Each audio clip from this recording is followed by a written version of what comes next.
Good afternoon, class. We are going to talk about section 6.7, which is convergent series and sums to infinity. So let's take a look at our first example. This is a geometric sequence, 100 plus 50 plus 25 plus 12 and a half, and we can determine what our R value is. How we can do that, we can take 50 divided by 100, and you might have already noticed that it is just 1/2. So we can see that each term is multiplied by 1/2, so the common ratio R is 1/2. If we continue this series, what is, say, S sub 20?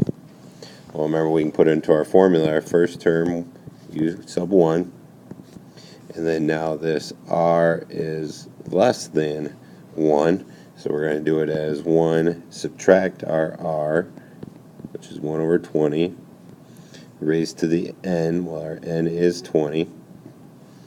All of this divided by 1 minus R, which is 1 minus 1/2. So when I do this, I end up with 199.999,809, . Alright, let's go, if I wanted to sum it out to 30. Again, I'm going to have 100, 1 minus 1/2 raised to the 30th, all over 1 minus 1/2. And when I do that, I get 199.99999, and continuing on. So what does this mean? It means the sum of our series, we can see, is approaching 200. It's getting closer and closer to the number 200. If we continue to multiply by this 1/2, our common ratio, the numbers will actually get smaller and smaller to the point where we're not adding much to get to the next term at all. So the sum is actually approaching a constant value of 200 as our n gets very large. So this is called a convergent series.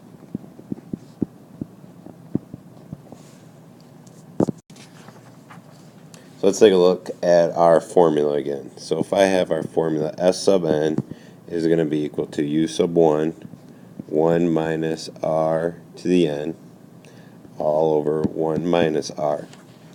As the number of terms in our series, which is n, gets very large, we say that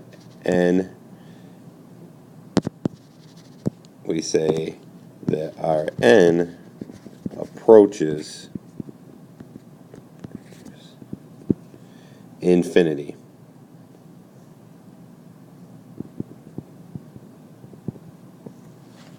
Now we can write this mathematically as well, where we can say n with an arrow, then our infinity symbol, where this approaches is our arrow.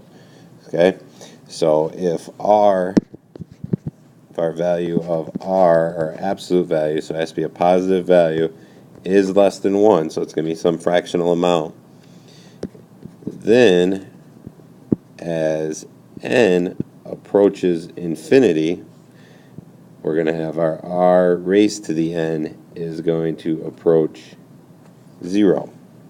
So we can do an example of this. So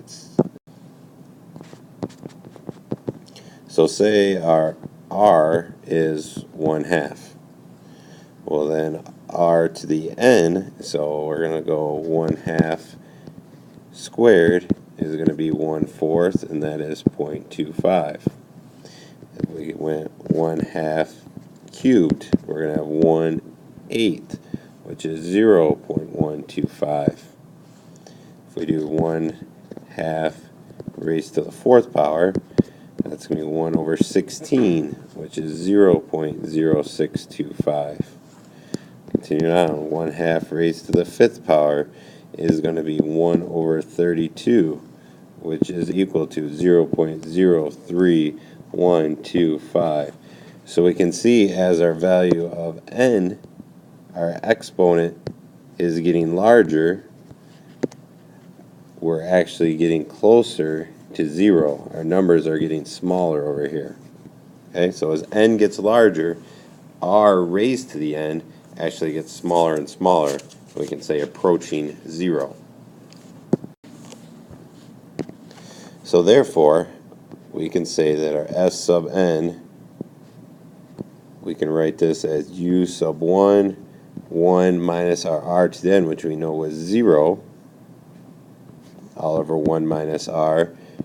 Really, we can write this now as u sub 1 all over 1 minus r. So 1 minus 0 is 1 multiplied by 1. And again, this is when n is approaching infinity. We can also write this using limits, which we'll discuss more of when we get into calculus. So we can say our limit as n approaches infinity. In our first example, our limit would have been 200. But our limit as n approaches infinity of u sub 1, 1 minus r raised to the n, all over 1 minus r, is going to be equal to u sub 1, 1 minus r. Or we can write this as s sub infinity is going to be equal to u sub 1, 1 minus r. And that's what we're going to use more of. This is our key formula for this lesson. The sum of our series, the sum of our terms, as n approaches, it gets bigger, goes to infinity, is going to be u sub 1 over 1 minus r. So we know that the series is converging to the value of u1, 1 minus r as n gets very large. So we call that our sum to infinity. Make a note here. This only works for geometric series.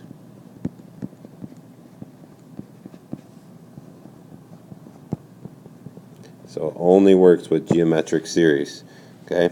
So when our absolute value of r is less than 1, sum to infinity is going to be equal to u sub 1, 1 minus r. So let's look back at our original series. We had 100 plus 50 plus 25, while our r was going to be equal to 1/2. So our sum to infinity is going to be equal to 100, or 1 minus 1/2. And when we do that, we get 200. Because remember, our value was approaching 200. It was getting closer and closer. It was converging on 200. Let's take a look at one more example. So the sum of the first three terms of a geometric series is 350. And the sum to infinity is 400. Find the first term and the common ratio. Okay, so let's first off, we know now that s sub 3 is going to be equal to u sub 1, 1 minus r cubed, all over 1 minus r. And this, we're told, is 350. We also know that our sum to infinity is going to be u sub 1 all over 1 minus r. And we know that's going to be 400. Alright, so let's see what we can do. We can multiply our equation of this equation over here on the right, this sum to infinity, multiply it by 1 minus r cubed, because that's the only thing different. With these two equations, the only difference is our equation on the left has this 1 minus r cubed. Okay, so if I want to make it, I'm going to put that. I'm going to multiply the equation of our sum to infinity by 1 minus r cubed. So now I'm going to have our equation is going to look like, well, u sub 1 now multiplied by 1 minus r cubed, all over still our 1 minus r. And then on the right, if I multiply it on the left, I have to multiply on the right as well, 1 minus r cubed. Alright, you should recognize then this is the exact same thing that we have right here.